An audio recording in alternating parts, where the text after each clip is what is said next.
Good afternoon, everybody. I'm Nicholas, I'm Carlos. I'm Norman. and we're Pod 6, and we're doing continuous integration and continuous deployment. Gonna have to take the wolf mask off because it's hot. So what is continuous integration? It's basically an approach to software development that automates repetitive and error-prone tasks. What that might mean to us is that every time we push to our shared repository, it'll test or lint our code every single time to make sure it can integrate into the rest of the repository or other branches. Good. Yep. So what is continuous deployment? It's basically the other side of continuous integration. It's the automated deployment of your code from a pre-production environment to production. This step basically consists of three main components. It's going to be actually getting your code out to production, monitoring it to make sure that it's working well within production, and then also receiving any feedback, whether it's working well with what you have out or not. Now, what is a CI/CD pipeline? It's essentially continuous integration and continuous deployment together. You're putting those two different stages together. And those different stages are, you're going to have a source stage where it's basically a trigger that kicks off this pipeline that we're going to get into more detail about. And that could be an example is like a code push or a pull request. You're going to have like typically a build stage, which is the compilation and packaging of your application. You're going to have a test stage usually, and that's basically going to run your unit integration or system tests. And you're going to have that deployment stage, which is releasing your application to staging, but more typically production. Yeah, and something to keep in mind is that we want to use a CI/CD pipeline as we need it in our class. So while these are the type of main stages you might see, you can add stages in between these. You can take stages out. It's whatever is needed for your repository and your code and your development environment. And as you can see, it's kind of like a cycle. So it should always continuously be flowing. Every time we push code, it should be testing that code, building it and then testing, releasing it, deploying that to our production environment and continuously. So what are the benefits of a CI/CD pipeline? Well, there's tons of benefits. One example is you can essentially version control your infrastructure that's releasing your software. When you have a CI/CD pipeline, that's like a piece of physical infrastructure that the entire team is essentially agreed upon that allows for your software release, which in turn ends up in you having faster release cycles so that you can develop software in a quicker manner. And that also leads to code quality improvements because the entire team is sharing, the same building and testing of your application. Everyone's on the same page with that. And obviously you're going to have an enhanced team collaboration with that as well. Yeah, and one thing to note too, it leads to a lot of code quality improvements because you're taking a lot of the human error out of it. So you're essentially automating the process for your code to be tested and built without having to touch it manually.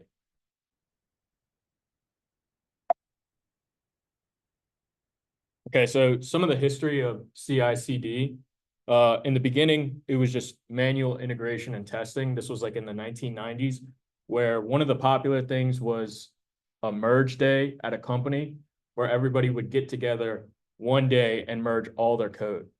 For a lot of reasons, this could be problematic. If you have any issues, then it could pose a big problem for the company. After that, in the early 2000s was when CI or continuous integration was beginning to become adopted. But the problem with this was that all your continuous integration, all your code to automate your builds and stuff was being run on a server. So you would have to have the physical server, either in a company or a remote location to where you could log into that and then have that run your CI. And then we get to the early 2000s where I think around this time, I would say that software development began to ramp up even more and the demand was starting to rise pretty rapidly. So scaling was a big problem. When you have physical infrastructure that hosts your, CI servers and stuff like that, it leads to a lot of downtime and maintenance becomes really costly. And so this was a big problem around in the 2000s. And then also shortly after, like I think around 2005, 2006, you start having companies like Amazon develop cloud-based services like AWS, which leads to the 2010s where Travis CI and GitHub Actions eliminated that need for companies to manage their servers like physical infrastructure. And that allowed for much easier scalability and much more automated way to manage your CI/CD. Yeah, so like a big plus with this is that like GitHub, they offer their server overhead to anybody who has a GitHub account, and they run your CI/CD pipeline for you. Which is gonna be the meat and potatoes of most of our presentation is GitHub Actions. Thank you. So what is GitHub Actions? This is gonna be the main thing that we're gonna look into today, because it's really the main thing we're gonna look into to integrate CI/CD pipelines into our project. And really we're gonna introduce workflows as a whole, events, jobs, and runners, and really why we're using this, it's integration with GitHub and how easy it is for us to use. Yeah, and one important distinction to make is that GitHub Actions and Actions are a little bit different. We'll get into it a little more when we show you like where you can find all these things, but GitHub has pre-configured and built up actions that you can use. And then there's also a GitHub Action marketplace, which we'll see later. And just one more distinction. When you see workflows, just think of pipeline. Yeah. Pipelines. So what is GitHub Actions? It's essentially GitHub's native CI/CD tool that is built in with GitHub, and it automates your workflows or pipelines directly within GitHub repos. The way this is done is with YAML files, which I think we saw an introduction to on Tuesday, which is basically just a configuration file language. And that's used to define our automated processes like our builds, our tests, and our deployments. One thing to note is that it's event-driven, which means that workflows will trigger based on GitHub events. And an example of this is like a push to a repository, pull requests, or you can even run workflows on a schedule. Yeah. There you go. Sorry. Okay. It's gonna be extremely highly customizable. What we'll show you today, it will be pretty complex, but it's only the tip of the iceberg. GitHub Actions is extremely customizable and extremely powerful. We mentioned like push, pull requests, and schedules right here, but there's many more. We could even make actions that trigger based on creating new tasks in our GitHub projects or new labels in our GitHub projects. We can make it on only doing actions on specific files in our repos being changed. It's extremely powerful. Yeah, and just to reiterate, the reason we're using GitHub Actions specifically is because it's already built into GitHub and they're already providing you the overhead and the services to run your CI/CD pipeline. Before we get further like into the nitty-gritty of GitHub Actions, does anybody have any questions about CI/CD like as a whole, like any type of questions that could maybe it'll be a lot more understandable once we go into the actual use of it and showing you YAML files and whatnot. But is there any general questions anyone wants to ask? Oh, wait. Okay, yeah, it's gonna get really deep. Okay, so the first thing we can talk about is your workflow, and this is essentially your CI/CD pipeline. Like we mentioned, it's the automated process of testing, building your code, deploying it out to production, and you do it through the configuration of a YAML file. By default, the location of your workflow is going to be stored in a .github directory under workflows. One thing to note is that when you initially create your repo and actions, once you create your first workflow, it'll automatically create this GitHub directory and workflow directory for you. Basically, if it doesn't detect that you have it, like if it detects that you don't have it, then it'll create it for you. If it's already created, it will just put your workflow in there. Think of this diagram as the full workflow. This entire thing is the workflow, the event, the runner that it runs on, the job, the steps, which we'll go into and explain in further detail, but think of this entire thing as the workflow itself.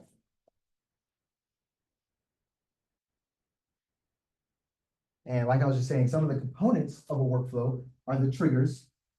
An event, a trigger looks for an event, they're not the same thing. The event is like a push on GitHub.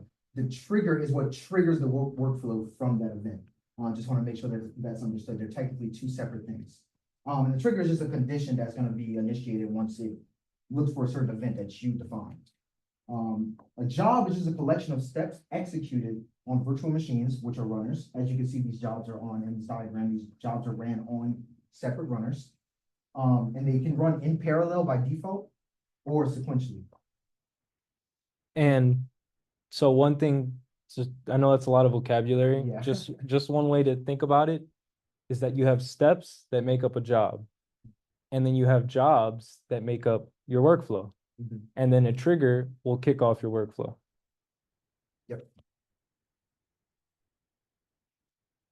Can you give an example about, the trigger and the event, like, just to differentiate? Yeah, it'll be more clear to see once we show you an actual YAML file, but I can explain it like, kind of like a high level view. Say we have a YAML file, the trigger will be something like, we'll write out a trigger and it'll be like, on the push of the main branch, do the rest. That is the trigger. The event is the actual push onto that main branch. So it looks for that event of that push to trigger that trigger. Got it, thanks. Okay, so jobs, it's like Norman said, it's just a set of steps that your workflow is gonna kick off and do. Like Nick mentioned, by default, your workflow and your jobs will run in parallel. However, you can do some workarounds to where they depend on each other and they'll run sequentially afterwards. So for example, like we'll show you later, you're not gonna wanna build your code before you test it. So there's a dependency between the test and the build, and so therefore you'll want to have those sequentially executing instead of in parallel. And for that example, test would be a job, one job, and building would be another job. So you would have a test job and a build job. And like everyone's saying, things are going to be more clear once we get to the actual YAML files. Something that I mentioned before, that these jobs run on separate runners. Essentially what that is virtual machines. So my first job and my second job are running independently of each other in their own virtual machines. What this means is that if you remember the Docker presentation, these are containerized within themselves, which means without some like exceptions, like major workarounds, they cannot directly communicate with whatever information is in here. They cannot directly communicate with whatever information is in here. So does that mean they run like concurrently, or are they gonna be like some kind of sequential one? Yeah, no, actually they do run by default in parallel, so simultaneously. Okay. But like you said, we can define if something depends on another job. Like say we want to test before we build, say we want to test our code before we build a Docker file. We'll put that our build job depends on the test job, and so it will not run until that test job is done.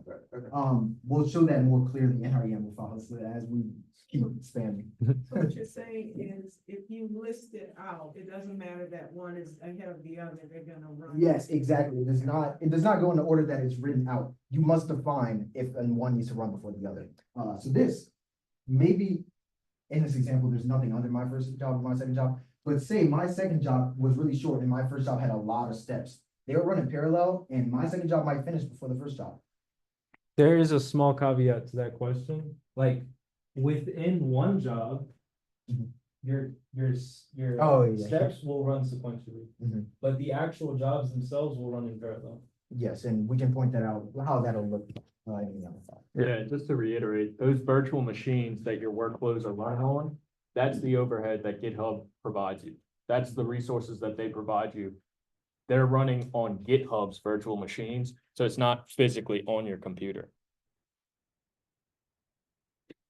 So actions, we sort of mentioned it already that actions is slightly different from the title GitHub Actions, but it's basically a predefined set of tasks that can be performed or that can perform specific functions within a job. And they are pretty much reusable across projects. They're sort of like these prepackaged jobs that you can use in multiple workflows and different repos, and it saves a lot of time and effort. And it's just a way of abstracting some work for you when you run workflows. Yeah, the way I like kind of like, hopefully I'm not making this more complicated, but the way I like to think of it is kind of like methods or a function that you write in your code. These are functions that you can call in your workflows. They probably have a bunch of different commands and code within them, but you don't have to worry about that. You just call it in your workflow and it does whatever it describes that it should do. Yeah, and like we mentioned, there's built-in actions that GitHub provides on default, and then there's also custom actions. So your custom actions could be the stuff that you get on the GitHub Action Marketplace, which is the picture you see on the right, or it could be something that you develop yourself. And then we'll show y'all a little bit more about the GitHub Action Marketplace and like where you can go to find. Should we do that right now? Show the Sure, marketplace. wing it. So we're gonna pull up the marketplace right now, and we'll show everybody how to get to it. So let's imagine you're home on GitHub. If you hit this little side panel thing and go to Marketplace, and then for our purposes, we want the Actions Marketplace, we'd go down to Action. And this is essentially what that screenshot was showing. This is the GitHub Action Marketplace. And I wanted to point out one specific action that is definitely one that everyone's going to use, and GitHub themselves made it. It's called the checkout action. And what this action essentially does, it will clone a repository for you. So for example, the reason you would need to clone a repository within your workflow is if you had a test job, you want to clone your repo to that runner that will perform your test. So this is a very common thing. This is basically documentation on how to use this specific action. So it can get pretty deep, but I did want to show this off.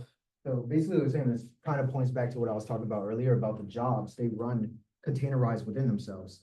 So they don't have any reference of your code in the repository that you might want to test or you might want to do something with. So this checkout command, like he was just saying, copies all of your code into that runner so that the job can use it.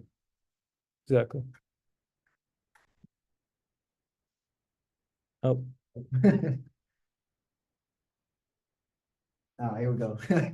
So this is our example of a workflow or a YAML file that we've configured. You'll see this one specifically is made up of 2 jobs, and then the event and the trigger are shown on top. So for example, our trigger is pushing to the development branch, and that makes up the event. And then our jobs, we have test and build, like we previously mentioned, to test and build your application before pushing it out to production.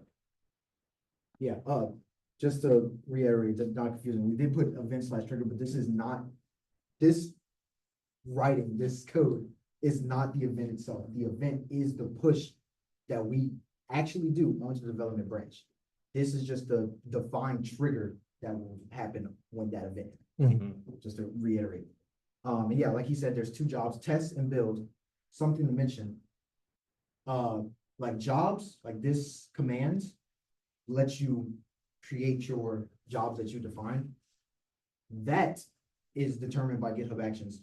These job names are something that I define. I can name this anything. I can put in random letters and this job will still run. I can do build like this. I could do this builds, it's kind of covered by this, but it builds a Docker image. Instead of just putting build, I could put build Docker image. The name of the job is completely defined by you. Kind of think of them as variables. You can name them whatever you want. And those variables will define what the job is. Yeah, and then you can see our runners, so we're specifying what operating system to run it on. And then also down here, you can see the dependency that we put in where it says needs test. So instead of executing sequential, in parallel, you'll see that build relies on test. You do that with, like you just said, that needs command right there if you want to see it. Are there any specific questions about this page? Because we are gonna quiz you in like the next slide. His name, those are all the GitHub actions. So, sorry, maybe we should have pointed this out. This uses is specifically used when you're using a GitHub Action Marketplace action. So that checkout action that we showed you earlier, this uses is using that action from the marketplace. Something else that's worth pointing out, this name, those are not needed. That's stuff that I define. I was like, hey, all of these steps that run right here are me setting up Python. So I'm gonna kind of container, well, it's not, maybe that's the wrong word to use. I'm kind of gonna section that off so it's easier for me to read. But if I completely took this out, it would still run all of this stuff. That's just for, it's kind of like comments. It's kind of me commenting it all for myself. So you put name there, is that like a predefined, or that was your variable? That was me. So this name, set up Python. Well, okay, this name, yeah, like this actual word name is a predefined thing. And you put setup. Yeah, and I put set up Python, yes. Okay. And then with is just, that's telling you what it's going to use. Yeah, that's specific to this specific action. Yeah. Because this is an action that I use, which is set up Python from the GitHub Marketplace.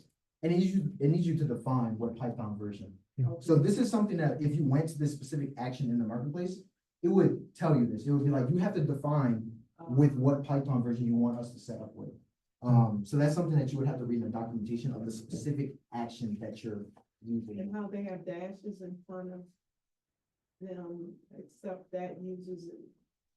Sorry, say again? The dashes in front, is that? Oh, this? Yeah, Yeah, so not all of them. So, Uses that. you don't, the dashes are not completely needed, that's me just, I should have not have put it here, did not put it here, because that was confusing, that's just me coding and I mess it up. Oh, That, no, those dashes are not needed. no, that's fine. Yeah, like, as you can see, like this, Okay. no dashes, this run doesn't have dash, these two runs do have a dash, you don't need to. Okay, thanks. Any specific questions before we quiz? We're asking every single person. Doesn't plan, but, okay. I'll do a quick, just so everybody has the confidence to sort of read and parse this information. If we look at the test job, just from a very high level, we know that we're using Ubuntu for the operating system of the runner. And then we choose to use a GitHub action. We went over the checkout action. All we're doing is we're cloning our repository onto the runner. And then we're using another pre-built action to set up a Python version. And then these run commands, it's to run basically Linux commands on the runner. And then we're running PyTest, which is a testing framework for Python. And that's how we set up our test job. And I know everybody, I have the faith and confidence that everyone can understand it. It's not too bad. No questions? We might have to pick random for real. I feel like people lying. So what we're gonna do now is we're gonna have a little trivia for workflow and see if everybody can figure out what's going on. So let's go to this example workflow file. This is really small, so what I'm gonna do is zoom in. 1 second. That's. We're gonna We're gonna do sections, okay. we'll do sections because Yeah, like I don't want it to be too small, Yeah. So, okay. Can anyone name the event for this workflow or for this? Sorry. Yeah. That you don't name that. Yeah. Correct. Yes, this is the trigger for our workflow in this example. And then I'll scroll down. Let's just, yeah, let me scroll down a bit. Is everybody able to can everybody read this or is this too small? Okay. The TV sides, the panels are working now too. Okay. Okay, yeah, I didn't notice that. Okay, so like we previously mentioned, they'll run by default in parallel. And you'll notice we have build prior to our test. So who thinks that there's going to be an issue with building first and then testing? Okay, can anyone tell me why it would still be good? Don't you want to build before you test? Yeah, you want to test before you build. So, okay, so the reason that this would still work and be fine is because we define right here in needs that there's a dependency between test and build. So this job will not go until this job is finished. So we don't want that? No, we do, that's how we. Oh, we do, okay. We, okay, I don't want to confuse you. We may want that for the specific example, but like, in our previous one, like this one, we're building before we test. Right. In our previous example, we tested and we built. It's just because we're doing two separate things and this is just a different program. You do whatever is needed for your program. Okay. But in this specific example, we want to test. I mean, we want to build before we test, which is why we define that testing. But if they- okay.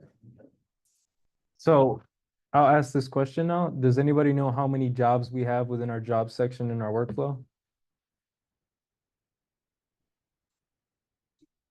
2. Yeah, there's a build job and a test job.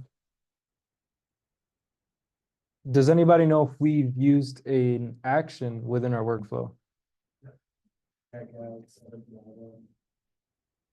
Yes. Do you remember what that checkout action does? Onto the runner. Yeah, exactly. You have access to your code. Or it has access. Mhm. Exactly. What do you mean? What is it? It's Sorry. in order to comment. No, he's just saying that this action clones your repository, so it has access to your code. Oh, okay. So that was our first example. So let's see if I can, okay, let's see how long this one is. You might want to zoom out. I feel like we should zoom out. I'll zoom out. Yeah, I'll zoom out. Oh, no, this is, that was first question of text. Y'all got second question. Y'all, it can still be a 50.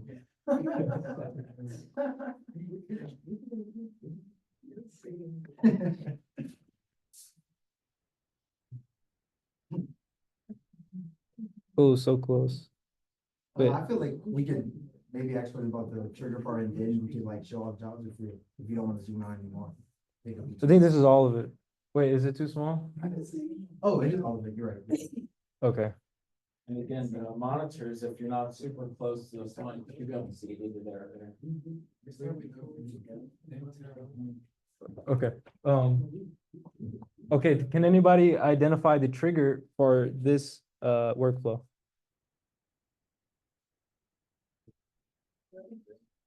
Yeah.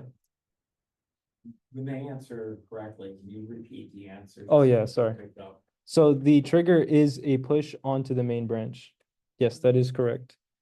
And then I'll scroll down. Does anybody know how many jobs we have in this workflow? Three. Can, Yes. yes, there are 3. Can anybody name what the names of all the jobs? Test, build. Correct. Yeah, test, build, message. Those are the 3 different jobs we have here. You have any questions? Can someone define in what order these tests would run? I'm sorry, not tests, these jobs would run.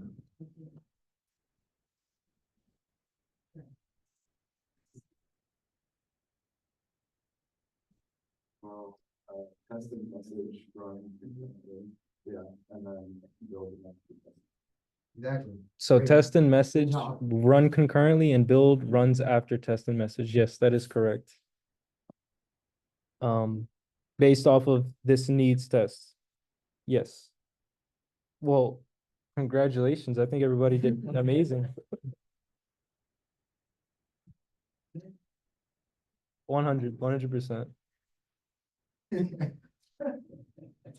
How do I like full screen without going back to the first slide? Oh, wait. Try to present seriously? Oh, yeah. Oh, Never mind, I lied. that's okay. Okay, I just clicked through it. Yeah, that's fine. You're right click on the file and Oh, then start. okay. I'll do that next time. You just got bonus points. So now I think we'll dive into our demo we have prepared. and it's basically building a CI/CD pipeline with GitHub Actions.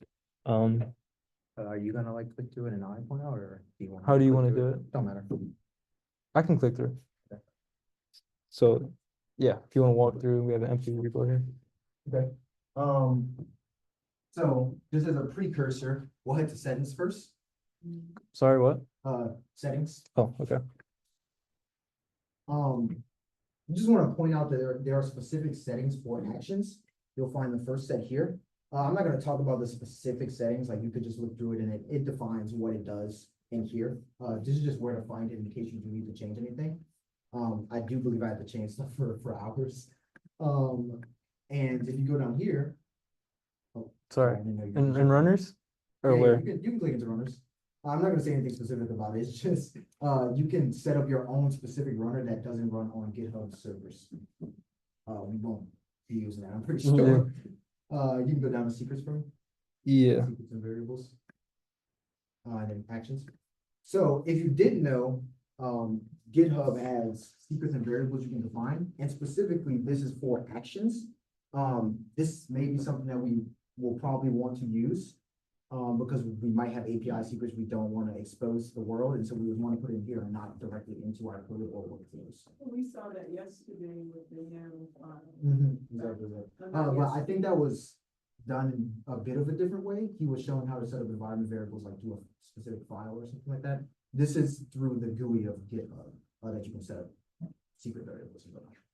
But yeah, same concept. Secrets can live in multiple places Yes. during the dev cycle. And now we're gonna show you how you would create your first workflow in your repository. Go ahead and click actions for me. Yeah, so big thing to highlight at the very top of pretty much every repo, you're gonna have this actions little tab, this actions tab. And that's for GitHub Actions. Yep. And something that you'll notice is it says like a bunch of stuff right here. These are templated workflows that you can, this is different from the action marketplace you showed me earlier. These are entire workflows that you can just pull into your repository and like change it or use it directly as is. Those are templates. Yes, these are templates. All of these are templates. We're gonna show you one of them, but if you wanted to set up a workflow yourself, you're like, no, I don't want to use those templates. I need something specific to my case. There's just a set up a workflow yourself option right here. And as we mentioned before, if you create that, it will create the workflow directory in your repository by itself. So we'll click on the simple workflow just to get the basic outline that we just, that we just took a look at. So this should look pretty familiar now, looking at the template that GitHub provides. We have a name for our workflow. We have basically a trigger here. We have two triggers actually. And then we have our job section. So that's typically what we're gonna see in this class with workflows. We're gonna have a trigger and jobs. So nothing too crazy here. And just like as a precursor, I mean, just like as a run back, we can just read this, like the name of this entire workflow is CI. It's gonna be on a push of the main branch and on a pull request of the main branch. This is a specific command that you can do in your workflow to create a button basically where you can configure this. I mean, you can run this workflow manually. The jobs that we have is just one job, build job. It runs on a boot to latest, and these are the steps where it looks like it just checks out the code. It looks like it just echoes the command to the terminal, and then it echoes more commands to the terminal. It doesn't really do anything, really. But just that's kind of how you would read a workflow. Even if you didn't create yourself, you should be able to read it like that. And anything you wouldn't know, they have documentation for workflows that will tell you what this specific command will do. So did we jump to our repo now? Yeah, and another thing I'll point out is like, we see like, this was not here before, it created a .github/workflows, Well, directory. When we click configure, that's. Yeah, when you created to make a new workflow and we used this template, it created that directly for us. yeah. So if you went to the, he's going back to it. So when I committed that and created this basically empty workflow, we're gonna have this .github/workflow path. And this is where our workflows are gonna be stored within our GitHub repository. Okay, yeah, I think we can. Go to our Unless repo. there's something you want to point out there. So, Okay, this is more of how it would look if you, yeah, there's like a bunch jumped onto the screen. should we start with Yeah, sorry. the YAML? Okay. Yeah, So as we can see on our repo, we have this .github/workflows. And then Nicholas. yeah, this is gonna be a list of all of our workflows in this directory. Go into general first. Okay. Again, I'll just like do a quick thing on how to read it. On push of branches, you'll see these stars. It's kind of like regular expression, if you know what that is. If not, it's super confusing. But it basically looks for any branch that has this at the front of it, feature slash whatever, hotfix slash whatever, bugfix slash whatever. As we learned in like the Git presentation, they taught us about how we might want to name our branches in certain ways so we can keep everything uniform. This kind of plays on that. And it also will trigger this workflow on pull requests of development and main branches. And all it does is just run the test that we created. It only has one job. It just checks out our code and it runs those, installs dependencies and then runs those tests. You can go to development one. This is our development one. We're not gonna worry too much about the commands. It's like gonna be a lot. Well, that's not the focus. The focus is on how to read workflow files and YAML files in general for workflows and kind of have an understanding sort of what it's doing. On push of development branch. How many jobs do we have? We have 3. Test job sets a Python, uses 2 actions, which is checkout action and set up Python action, installs dependencies with pip install PyTest, and then it runs the test. Mhm. So from a higher level, if we think about it, on our development branch, when we're working on our development branch for whatever project it may be, we want to test and build our code and then create a pull request to the main branch if everything passes. Yes. So yeah, just as it builds a Docker image, because we're gonna, in our example, we're gonna be using Docker images. And then it creates a pull request, like he was just saying at a high level. I kind of use the GitHub API, so anytime you push to the development branch, it will automatically create a pull request to the main branch. Because we don't want to push directly to main, we want to make sure everything goes to a pull request so nothing gets messed up in main. And that's kind of what this workflow does, and we can just show the main. So that was, if you want to think about it, because this whole presentation was CI/CD. That was the continuous integration part. That helps us to when we're pushing to our general branches like feature, hotfix, any of those branches, it will test. Then once those branches get to the development branch and it's pushed on the development branch, it wants to test, make sure a Docker image can be built, and it wants to create a pull request to our main branch. And now we're kind of getting to the deployment part of CI/CD. This is the CD part in this main branch. It is going to retest just to make sure, I don't know, it really shouldn't, but just to make sure it's going to test again. Then it's going to build the Docker image. This time it's going to build the Docker image, and if you remember the Docker presentation, it's going to push that Docker image to Docker Hub. Don't focus too much on that, we're not the Docker presentation. And then it's going to deploy that Docker image from Docker Hub onto an AWS instance that I set up. A lot of words, again, don't worry about that. We're going to show that more visually in a second. So throughout all the workflows, we make sure that we can continuously integrate into all of our shared repository. And then through this workflow, we make sure we continuously integrate and deploy to where we need to deploy. In this case, it's going to be like a website. Are there any questions about that? Yeah. Just a quick comment. You can see how important it is that you keep all of your secret data sequestered away and how it still becomes accessible so that you see when it's used, but you don't expose what it is. Exactly. Yeah, and while he's mentioning that, something we'll point out later is that when these are ran, it will actually, because as you see, it echoes right here. It echoes my secret, which basically means it runs it in the terminal.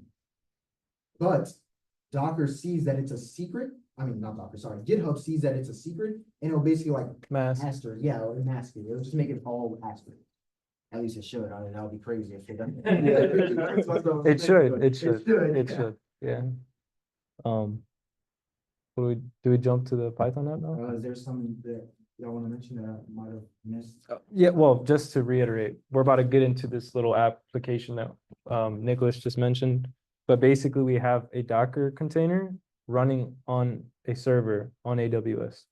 That's the infrastructure, and that's why the deployment is to the. Well, it'd be easier if I show. But yeah. I didn't want to get too much into Yeah. it because we don't want y'all to focus on the actual code of it. We want you to focus on the workflow and the pipeline. I just wonder where are Docker? Things gonna run. So, I mean, actually, I don't know. I guess that's something we kind of determine as a class. What was it? What do you mean? What was the question? Oh, the Raspberry Pis is probably what most of our stuff is gonna be running on. I don't know everything that we're gonna do, so maybe there's something that's hosted on somewhere else. Where are the containers gonna run? Yes. If we use Docker for our Raspberry Pi application, the Leap Motion, the Leap Motion, they would be these containers, these Docker containers would be running on the Raspberry Pis. Yeah, yeah. Yeah. Yes.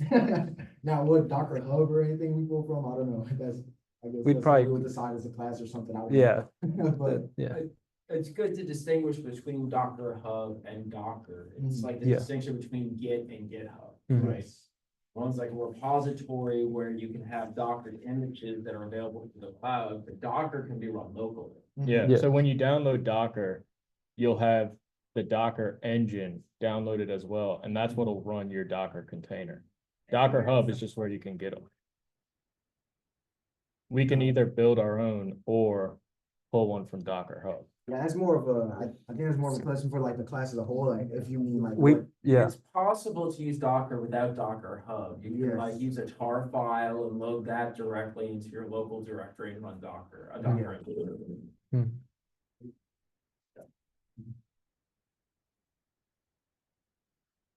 Okay, do you wanna? Yeah, so we're just gonna jump into this application that we have hosted on a Docker container running on an EC2 instance in the cloud. So it's a very simple application, and thanks to the Fast API group, we used Fast API. It is basically a little task API where you can create or you can get tasks, you can create tasks, and get a task by its ID. It's very simple. And let's create this scenario where we wanted to add a new feature to this application. Let's say we wanted to delete a task. We would obviously need to code that up. And if I uncomment this, we could see that we're adding a new endpoint that essentially allows you to delete a task based off of a task ID. Oh, wait, show. The thing, oh, sorry, I'm cutting you off. No, go ahead. No, I was gonna say to show Show the what? the website. That's what I was gonna say. Oh, yes, I will show, oh yeah, I'll get to that. So, yeah, you're right, I'll do that right now. So initially, this is what we have. And this container is actually running live on an EC2 instance right now. So this is our endpoints we can hit right now with our task API. We can get tasks, we can create a task and get a task by ID. Obviously, we could test that, but I don't want to be too centric on the application itself.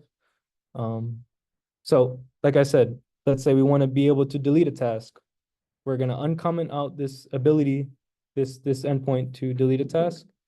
And then we also have this little test file, basically just testing our API. We wanted to add a delete task, to test our implementation of delete task. And, as a team, we decide, okay, let's push this to development and see how our pipeline does. So where am I right now? Let's see. We are currently on development, and I want to push this to development, and I want to see what happens with our workflow. So what I'll do is, get status. Do that.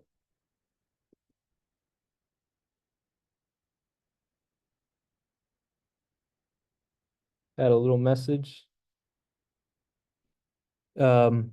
Added test or added delete task feature. And then we want to push to our repository.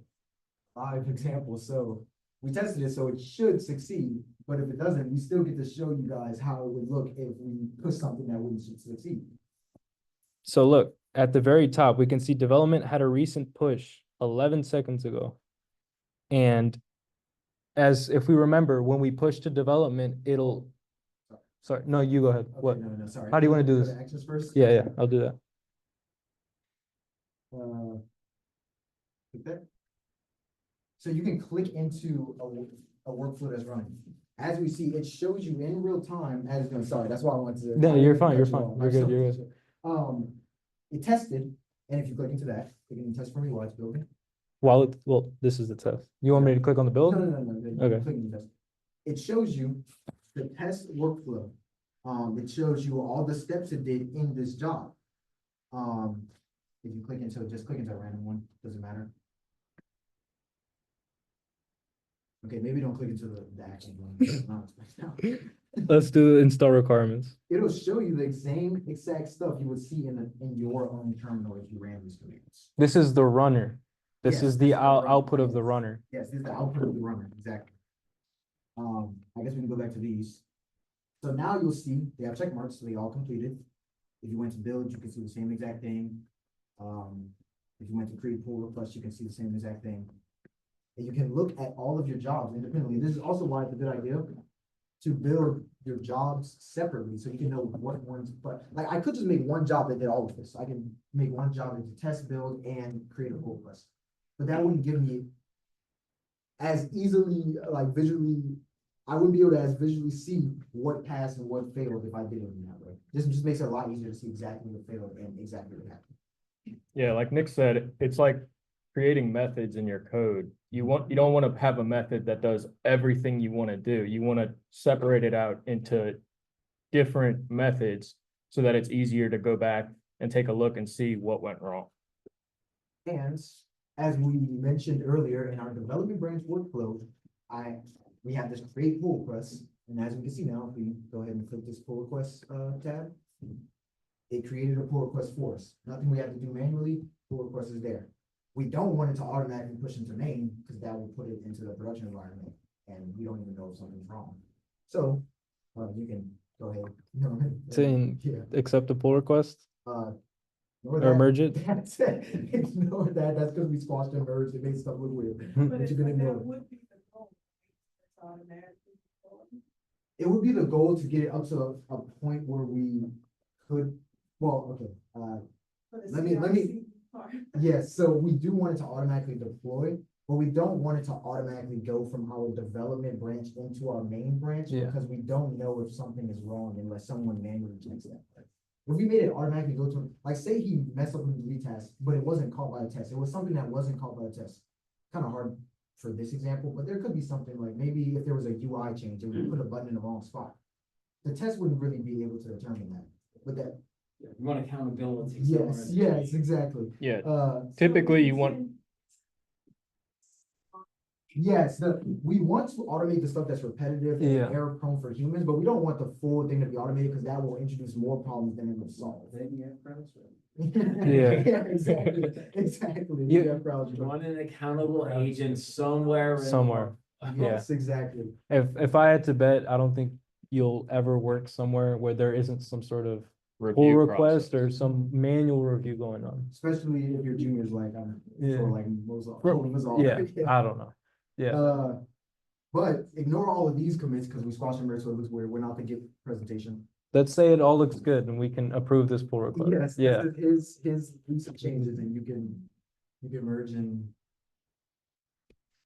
me.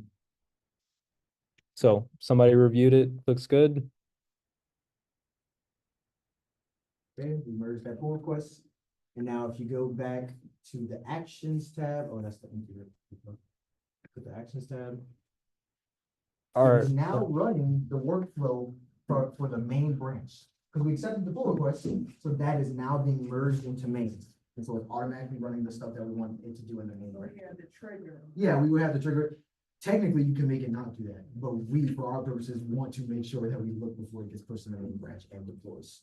Mhm. It tested already. It's going through the build. I guess something we'll focus on right now is if you go click into test for me while we're waiting for this.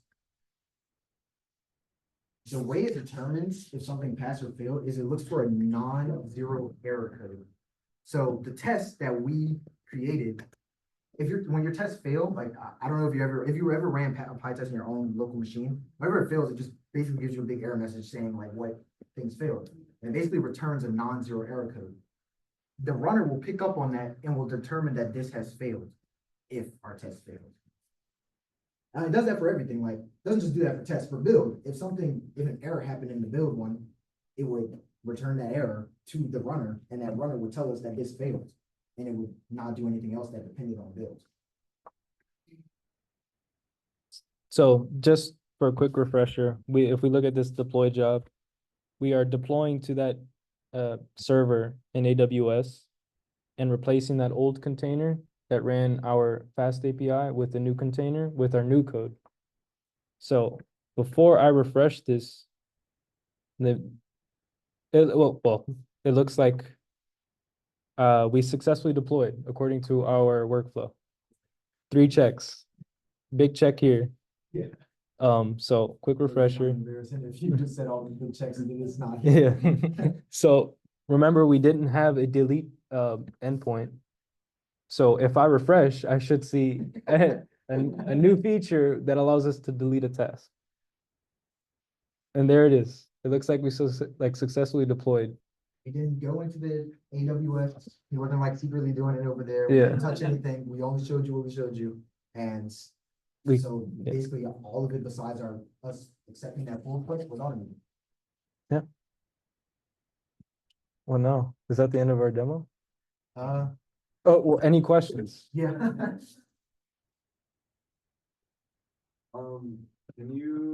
Is it possible to have, some workflow, like say on the AWS side of the server, automatically like pull something, for instance?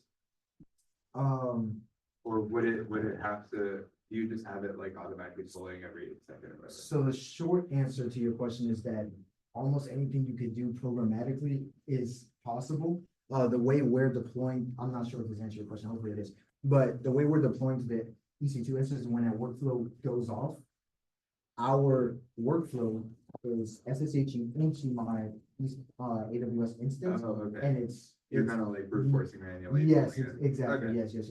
There are programs that like can automate, which we'll actually talk about in like the next few slides. There are programs that automatically look for stuff that's changed and can pull it and stuff like that. Right. But for this example, Okay. we're like brute forcing, like just shelling into the instance and then pulling the latest. Yeah. Okay. And yeah, we're gonna highlight one of the tools that gets rid of that brute force method. We'll get to it. So that's it for the demo. Let me go back to the side. No more questions? I feel like there's questions, but like people don't want to ask them. No, yes. Let me full screen.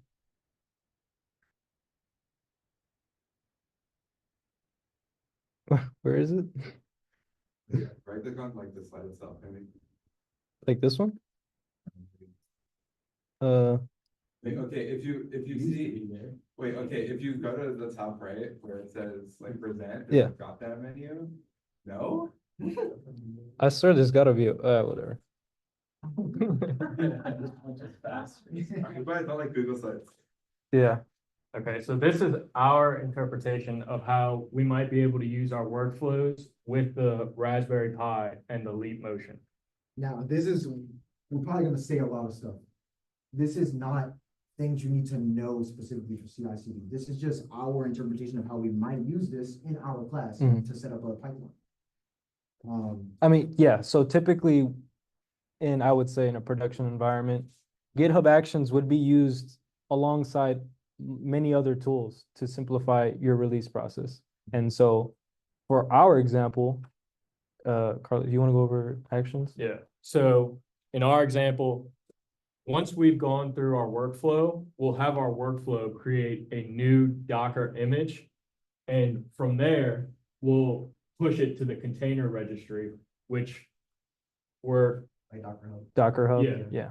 we're gonna explain a little bit about how we would use Kubernetes then to help push that to all the Raspberry Pis that would be running the Leap Motion SDK.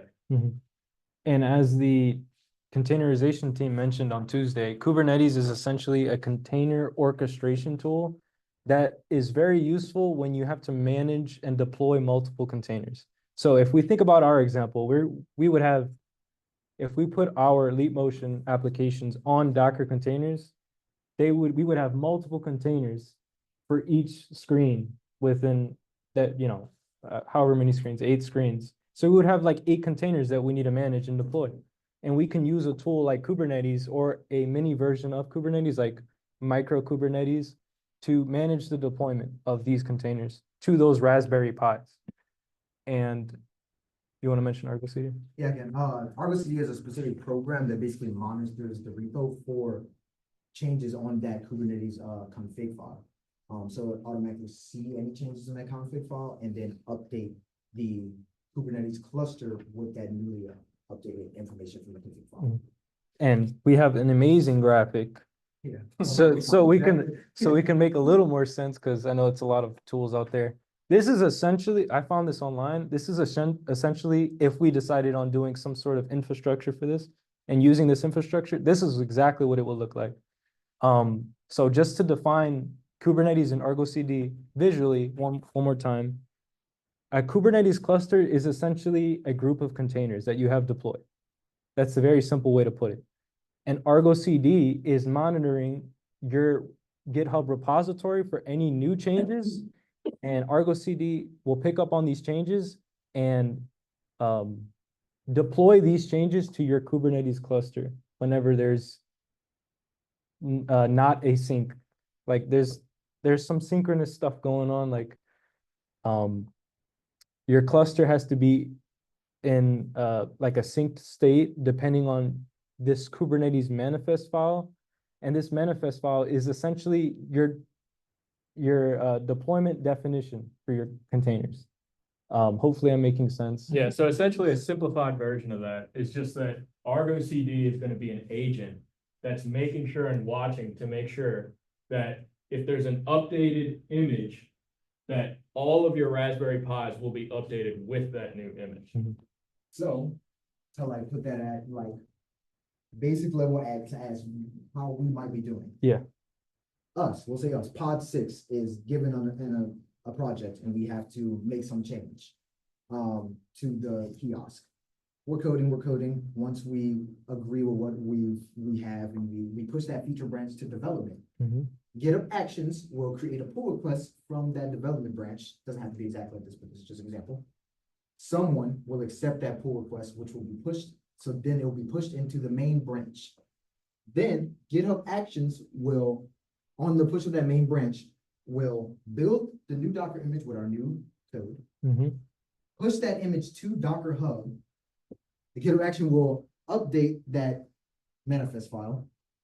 And then, like they mentioned, the agent will see the change in that manifest file, which will update the Kubernetes cluster with the new container, which is a cluster of all the separate Docker images on each individual Raspberry Pi. So everything will be updated at once.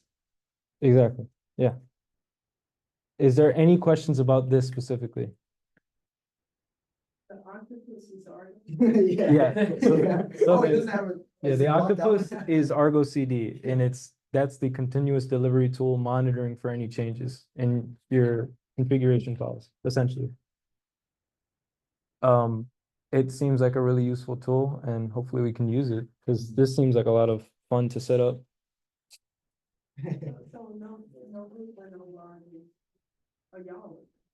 Never We're really mentioning went it. over Argo CD. We kind of just like thought of this idea because we wanted to make sure that our kind of the reason we use PyTest, why we use Docker images and whatnot. We tried to use a lot of parts. Yeah, fast API. We tried to use a lot of the parts from other people's presentation. We could have done more. We could have made a workflow that automatically created a task in GitHub projects that we had to look at. We don't want to do too much. But But like, we just wanted to show of what happened with other groups. So no one really talked about Argo CD, but we thought this was a good way that we could set up how the Raspberry Pi, updates so that we get to the Raspberry Pis. But really, this is all, just a pitch to the class, because we all have to decide on how we want things to work. Yeah. Yeah. Well, Even- that way it won't have to be paid. Yes, exactly. That's what we're hoping. Oh, that's the goal. If we can automate the entire deployment process with these tools, that would be the goal. That's like the dream right there. And just one more thing to mention, I think CI/CD in general, when we're talking about CI/CD, what you typically will see is a lot of usage of containerization.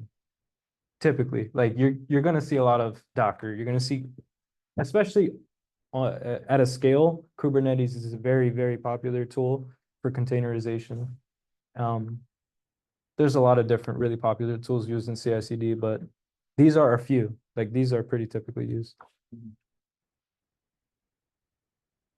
So our deliverable, we're not trying to be too harsh on everybody. It's simply create a GitHub Actions workflow and upload it to GitHub. Very simple. It could. Hopefully, it's something that would teach you a bit more about the workload, if there really being anything. Sure. So. Could be anything.